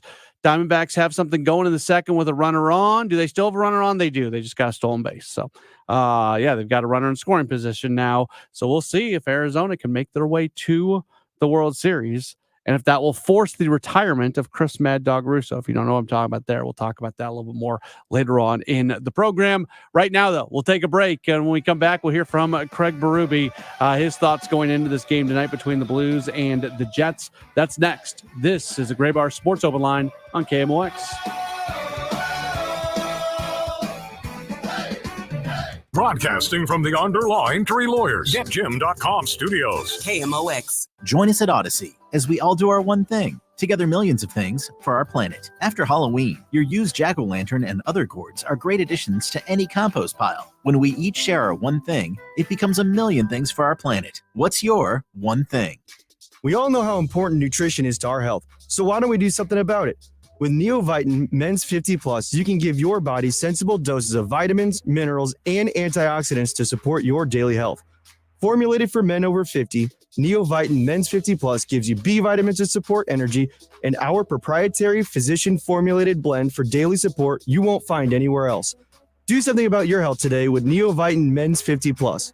Available at your local Schnucks and Dierbergs. When it comes to finding the perfect grill, family-owned and operated Cotton's Ace Hardware has you covered. Get free delivery and free fuel on any grills over $300, and free assembly and haul away of your old grills with the purchase of a new one. With a selection from Weber to Traeger and your local retailer of the Big Green Egg, Cotton's Ace Hardware makes it easier than ever to replace your old grill. Let Cotton's Ace Hardware make your family barbecue more enjoyable with that one-of-a-kind grill you've been looking for. Find your nearest St. Louis area location at cottonsace.hardware.com. It's football season at Circa Resort and Casino in Las Vegas, featuring the best pool in history. Stadium Square, 3 levels, 6 pools, and a 143-foot diagonal screen. Stadium Swim is America's favorite place to watch football. Touchdown! Unbelievable! Stadium Swim, located at Circa Resort and Casino. Book today at CircaLasVegas.com. That's CircaLasVegas.com. Your home has made you equity rich on paper, and you're planning on using that cash to retire, travel, or just downsize into a new place that's paid off. Well, good for you. But the longer you wait, the greater chance higher interest rates could chip away your home's value. While your home value is still high, the time to act is now with Truehold. Truehold buys your home now, and you can stay in your home for as long as you want. Truehold buys your home for its best current value, and you bank the cash to do whatever you like, while Truehold takes care of property taxes, insurance, and upkeep. Don't miss this opportunity to cash in on your equity and stay in your home as long as you'd like as a renter. Visit Truehold.com and discover how much Truehold will buy your home for today based on its best current value, not what's coming. Call 1-855-300-9993 or visit Truehold.com. The smarter, faster way to cash out on your home's value without having to move. That's Truehold.com. The first thing you're going to have to learn is that until you stop expecting our politicians or anyone else to change your life isn't going to change. The only person going to change your life is you, but you need to know how.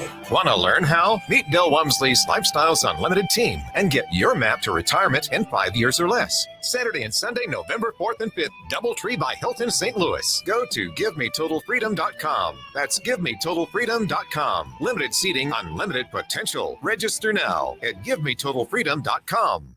This is the Gray Bar Sports Open Line. Joel Smith swings and he hits a drive. He hits a slammer. On America's Sports Voice, KMOX. Back at it here on the Gray Bar Sports Open Line. Have about 25 minutes left in the program. 8 o'clock tonight at your service. Our guy Mike Elam is going to be in the house. In fact, he'll join us in our final segment in just a little bit as we'll talk with him about, I I don't know what we're going to talk about with him, but we'll have him in here and we'll figure it out. I'll bring up the Chris Mad Dog Russo thing with him coming up in just a little while. If you don't know what I'm talking about, we'll play some audio from Chris Mad Dog Russo, very much connected to what's going on in the NLCS, where again the Diamondbacks have a 1-0 lead on the Philadelphia Phillies. But we'll jump back into baseball Blues. They are going to drop the puck in about 10 minutes in Winnipeg.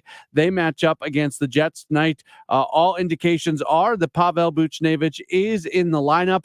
Matthew DeFrank's tweeting out just a little while ago that that Buchnevich was on the ice, and him and Shin and Kapanen are going to be the second line together, keeping Saad, Thomas, and Kyrou together on the first line. Craig Berube met with the assembled media in Winnipeg earlier today and talked about the challenges of playing Winnipeg tonight.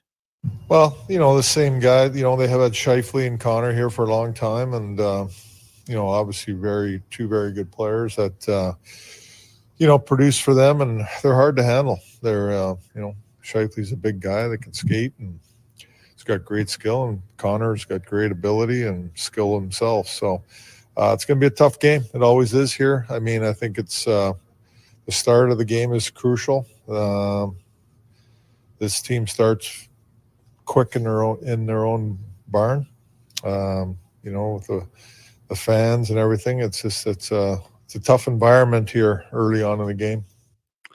Now, we talked about this with Luke Korak in our last segment when we discussed the line pairings, because Pavel Buchnevich began the season on that first line with Thomas and Kyrou. Then Brandon Saad moves up into that spot. Saad really did play pretty well in that game against Pittsburgh with a couple goals in there. And now Saad's going to stay there on the first line, where Pavel Buchnevich is going to return, and he'll be on the second line with Braden Shin and Kasperi Kapanen. So that line of Saad, Thomas, and Kyrou, Craig Berube talked about that line and what he saw from them.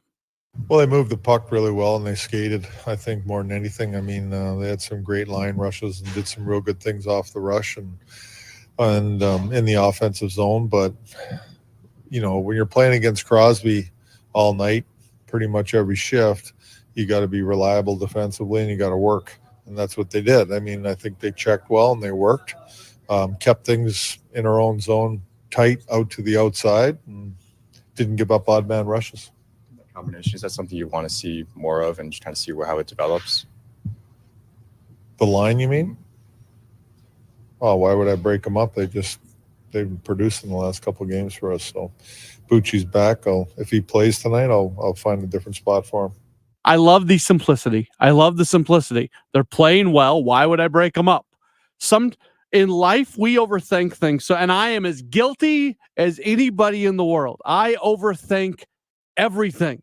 I'm an over. You see something and you think you jump to all these different conclusions.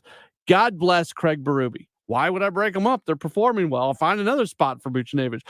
Just the simplicity of that answer, the simplicity of the common sense that goes along with it. Maybe Craig Berube should be more than a hockey coach. Maybe he should be amongst the people leading our country from a political standpoint. When you look at everything's going on, just very simple, common sense. They're playing well. Why would I break them up? Thank you. From a big picture standpoint, I think it's been mostly good this year for the Blues. One really bad performance against Arizona. They've played 4 games. They've played 3 pretty solid performances. They have points in 3 of their 4 games. They have wins in 2 of their 4 games. It's been a mostly good start to the season, and I think Berube would agree with that, saying talking about the different things that they've done well so far this year. I think just our defensive play has been really good. Besides the one game against Arizona, I think we've been checking really well, and again, not giving up odd man rushes, doing a good job there and managing the puck very well. So I think we got to continue to do that. We got to play good defense, got to manage the puck well, and hopefully our power play picks it up and starts scoring some goals here for us. That would be good. That was one of our keys going into the season, getting more production from the power play. Again, and just to repeat the things I said over and over and over again going into the season, you wanted to see the power play step forward. You wanted to see defensively them play better, and you wanted consistent goaltending from Jordan Binnington. They've gotten 2 of those 3 things, again, in 3 of the 4 games. And we keep doing the thing, and rightfully so, because this goes back to the whole, well, we don't really know who this team is. If we're going to sit here and continue to say that over and over and over, and essentially I am going to keep saying that here probably for the next month or so, then all we can really do is compare them to who they were last year, because there's still a lot of pieces from last year's team that's on this year's team. And there's a hope, maybe an expectation, but certainly a hope that this team and those individuals are going to take steps forward. But Berube really believes that this team is improved compared to who they were last year. Yeah, I think last year obviously was a disappointment for everybody in the organization. It's, we're not used to that, but it was a disappointing year in a lot of areas. But you got to look at those areas and improve upon them, and what went wrong and what you liked, and then make some changes that help your team for this year. I think we made some changes and adjustments, and so that's where we're at. That's Craig Berube. As the Blues are in action tonight, they open up a 4-game road trip, 3 games in a row in Canada, Winnipeg, Calgary, Vancouver, and then they'll come back into the United States and match up against Colorado before eventually returning home. Their next home game is Friday, November 3rd, so that is a week from this Friday when they're going to match up against New Jersey, and that's going to be the first of 4 straight at home. Quick update on what's going on in the NLCS. The game is now tied as the Phillies were down 1-0, but they get a home run from Alec Boehm. So the Diamondbacks scored 1 run in the top of the first inning, and then the Phillies come back with 1 run in the bottom of the second. They are through 2 in Philadelphia. It is a 1-1 game, and the winner of this game will match up against the Texas Rangers in the World Series, which is going to begin on Friday. So we're more time off, which I get why, from a TV standpoint, why they want the World Series starting on Friday, but back-to-back days off, and then they'll get things going coming up on Friday in the World Series. Game 1 of that series will be in Arlington, as the Rangers will host the first 2 games. The NLCS winner will host games 3, 4, and 5, and then games 6 and 7, if needed, would be back in Arlington. All right, so Mike Elam is in the house. We're going to talk with him coming up in our next segment. He's got At Your Service tonight, and we'll throw something at him that was said today by a pretty prominent member of the sports media, and it's connected to what's going on right now in the NLCS. We'll take a break, have more in just a moment as we roll on with a Gray Bar Sports Open Line on KMOX.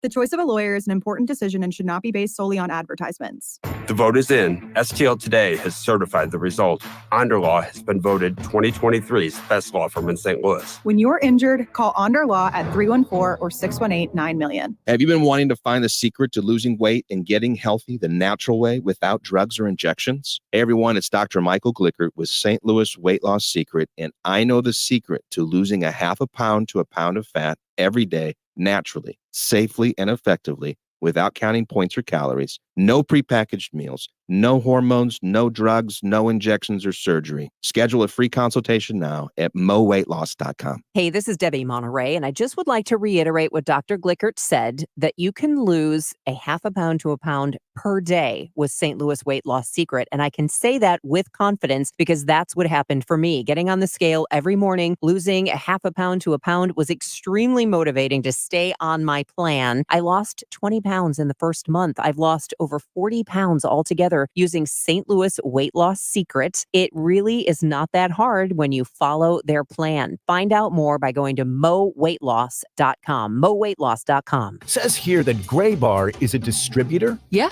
we support electrical and datacom projects all over the country. So you can get me the products I need, where and when I need them? Yeah, thanks to our national logistics network. Any industry? Yeah, construction, industrial plants, schools, hospitals. So you could say Graybar is much more than a distributor. Yeah, you could say that. When you need a hand powering, connecting, or maintaining your operations, join the thousands of professionals who rely on Graybar to help keep them up and running. Yeah, Graybar does that. Discover the extraordinary power of stories at the St. Louis Storytelling Festival. This free event takes place from the 18th to 28th at St. Louis County Library and other venues throughout the St. Louis region. The festival features a diverse lineup of nationally renowned storytellers, as well as free programs for all ages. Join us for writing workshops, dance performances, puppetry, songwriting, tutorials, ghost stories, folklore, and more. Visit slcl.org/storytelling for details. This week on The Rachel Zimmerman Show, I'll talk with Amanda Lawmeyer, CEO of St. Patrick's Center. Homelessness has been a huge topic lately, and I wanted a chance to pick Amanda's brain about the issues we face in downtown St. Louis. We'll discuss the recent City Hall encampment and much more, so tune in Friday night at 9 p.m. or Saturday morning at 7 a.m. right here on KMOX. And if you miss any part of the conversation, podcast The Rachel Zimmerman Show on the Odyssey app or wherever you get your podcasts. This is America's sports voice, KMOX.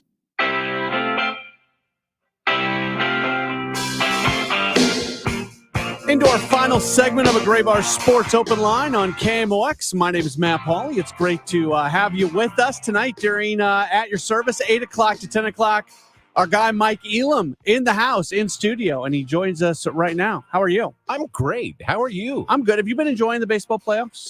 I have not watched a game. A single game. How do you like that? Not one. So I'm one of these great Cardinal baseball fans that as soon as the Cardinals are done, so is baseball. I think there's a lot of people like that. I think this year's a little bit different. I think you're more in the, I don't know if it's the minority or not, but I think I am in the minority. You may be, but it may be specific to this year, a conversation we've had a lot lately. It feels like the way you feel about things, like last year when the Cardinal season ended, yes, it was tough. They were in the playoffs. So many people did not want to turn on a baseball game after they lost to the Phillies, where this year we had known for a while that the Cardinals were not going to be in the playoffs. So I think disengaged like July. I think there's a few more people this year who are more into the playoffs as Cardinal fans than they would be compared to, say, last year. My 26-year-old son just chastised me the other day because he started talking about it. And I said, Josh, I haven't watched the game. And he's like, you are missing something that is so exciting because except for Houston, we're going to have a new champion. Yeah, and it's going to be either the Diamondbacks or the Phillies from the National League. They're playing Game 7 right now. The game is 1-1. So Chris Mad Dog Russo, he does the High Heat show on MLB Network.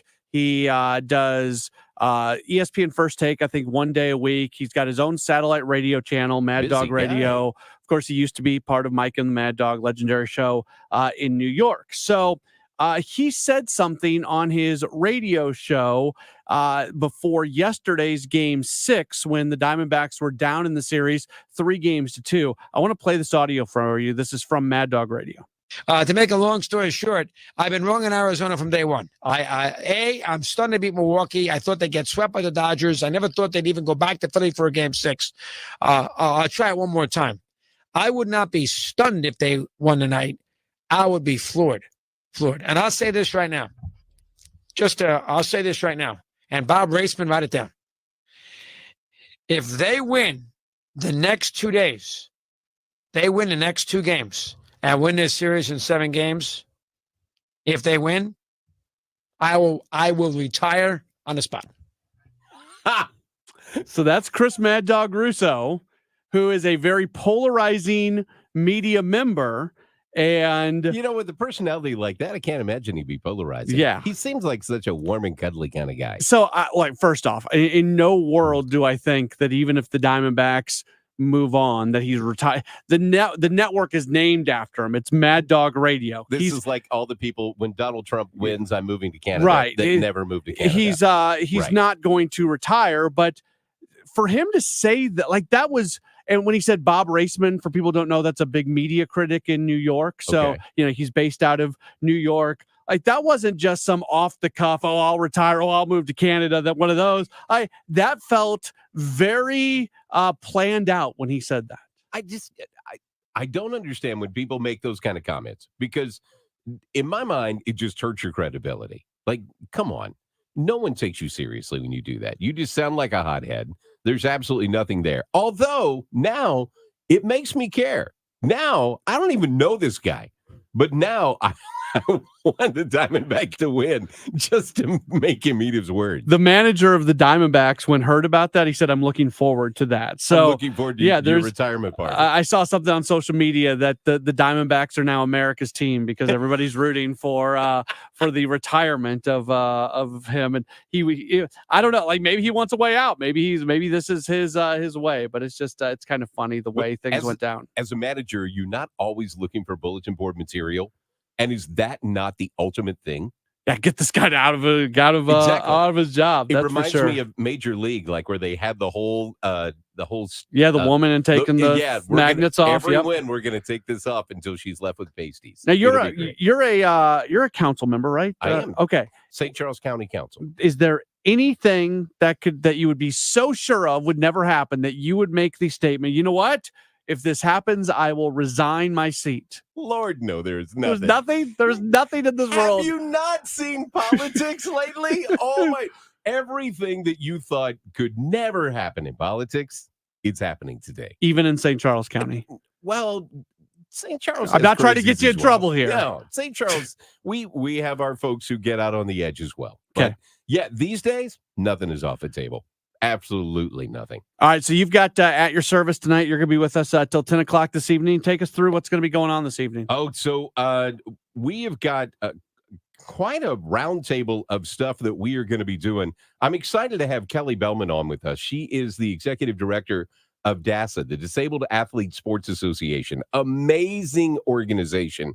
They've got their big sportacular fundraiser that is coming up this weekend, and I'm loving for everybody to hear Kelly and what these kids do. That's really take amazing. me through that a little bit. Talk about that organization and some of the things that they do that you're familiar with. So Kelly she started the organization about 25 years ago. The Disabled Athlete Sports Association is not Special Olympics, and no slam on Special Olympics. Don't hear what I didn't say. But when they have their tournaments, if you end up fourth, you get nothing. Right. Okay. So it's first, second, third. They have sled hockey that they play. Have you ever seen sled hockey? It is amazing. Well, the Paralympics always happen right after the Olympics. So that's and they have had DASA athletes who have been part of the Paralympic Games. Okay. Of all the Paralympic sports, the hockey is the one that is most entertaining. That's the thing that I'm flipping through the channels. If I'm at a sports bar, like whatever it is, it's incredible what they do. It is awesome. Slamming each other on sleds, and it's really amazing. It is. So I'm looking forward to having her on and just talking about. She had a girl who was a swimmer at Francis Howe High School. She had no legs. And Kelly taught her to swim, and she got so good she made the varsity swim team. Wow! With no legs. It's just great story, just human interest kind of stuff. I'm looking forward to you meeting her. Mark Harder from St. Louis County Council is going to be on. They just passed some gun legislation, open carry, that we're going to talk about that tonight. Adam Schwadron is running for Secretary of State. He's a county council. He's a state rep for District 105 in St. Charles County. He's running for Secretary of State. We're going to talk to him. Nina D'Angelo wrote a book called Perfectly Imperfect, and it's with a group of women who came together, and they all wrote a different chapter, and they all have individual stories that are really cool. So going to introduce you to Nina and talk a little bit about how that book came about being, and then we'll wrap up with John Wieman, who's a former Speaker Pro Temp of the Missouri House. He is now the Vice President of Workforce and Strategic Initiatives for St. Charles Community College. They've got a big groundbreaking tomorrow that they are doing out in Winsville. So we'll talk to John, and I'm sure we will talk a little bit about all the craziness, because if you're a speaker or trying to be a speaker in Washington, D.C., or if you're the current speaker in Jefferson City, it tends to be a lightning rod position as of today. So we will see. Where we're at right now on a political standpoint, and obviously I don't get political on Sports Open Line, but sometimes you just take a step back and you look at what's going on in our country and you say, and this is not about anybody on any side. I mean, there's far more culpability to go around everywhere, but I I always think to myself, like when I see people on TV, if I'm watching some sort of hearing or something, right, and these individuals are at, when a 12-year-old has more maturity than you, like just you're a 60-year-old man or whatever it might be. If you were 30 years ago, if somebody would take a video of what you're doing right now, how would have you felt about it? I don't know what they were like then, but sometimes it's embarrassing. Oh, the whole thing right now. Yeah. The whole thing is just embarrassing. That's my amateur take on what's going on in our world from a political perspective, and that's why I talk about sports. It's a lot thanks more for fun. inviting me in for the last part of this. I Mike, appreciate it. Have a good show. Thank you. We will all be listening. That's Mike Elam. He is on tonight from 8 o'clock to 10 o'clock. I'm Matt Pauley. We'll be back with you tomorrow for another edition of a Gray Bar Sports Open Line. We'll be previewing the World Series. It's going to be the Rangers and either the Diamondbacks or the Phillies. We're going to keep you updated here as we go through the evening. I'll talk to you tomorrow. Woo! Got people rooting for the Diamondbacks. We'll talk to you tomorrow. It's another Gray Bar Sports Open Line then right here on KMOX.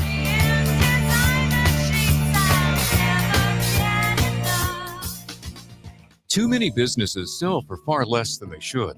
Clayton Capital Partners is